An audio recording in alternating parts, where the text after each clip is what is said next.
युवाओं से जुड़े मुद्दों को लेकर कांग्रेस ने केंद्र सरकार के खिलाफ मोर्चा खोल दिया है। प्रदेश कांग्रेस अध्यक्ष जीतू पटवारी ने ग्वालियर में भारतीय युवा कांग्रेस द्वारा आयोजित OTF यानी वन टाइम पीस मैराथन में शामिल होकर युवाओं के अधिकारों की आवाज बुलंद की है।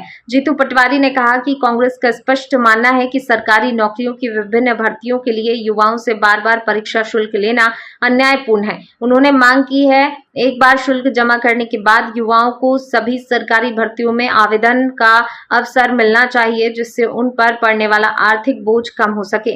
इसके साथ ही उन्होंने केंद्र सरकार पर पेपर लीक के मामलों को लेकर भी निशाना साधा। पटवारी ने आरोप लगाया कि प्रधानमंत्री नरेंद्र मोदी के शासनकाल में पेपर लीक की घटनाओं ने युवाओं के भविष्य को नुकसान पहुंचाया है।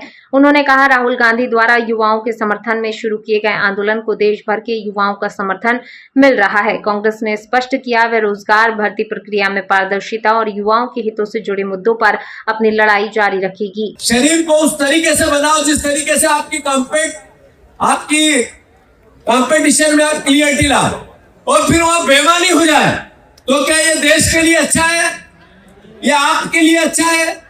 ये युवाओं के लिए अच्छा है? नहीं। तो ये राष्ट्रीय मुद्दा है या नहीं है?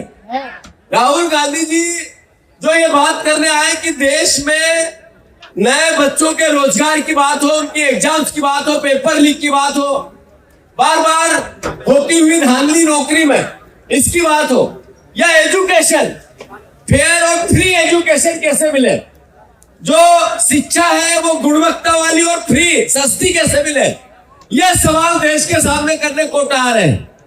मैं ये बात इसलिए, ये आयोजन जो है वो राजनीतिक आयोजन नहीं है। मैं मितेंद्र को बहुत साधुवाद देना चाहता हूं, पर यह भी बताना चाहता हूं कि ये लड़ाई जो राहुल गांधी पूरे देश में लड़ना चाहते हैं, आपके हक की है, युवाओं के हक की है, आपके अधिकार की है। ये राजनीतिक लड़ाई है ही नहीं, ये कांग्रेस बीजेपी की लड़ाई नहीं है। ये लड़ाई है देश के भविष्य की, आपके भविष्य की, अभिभावकों के बच्चों और बच्चों के भविष्य की। कौन कौन परिवार का साथी राहुल गांधी के इस प्रयास में उनका सहयोग करना चाहता है? हाथ ऊंची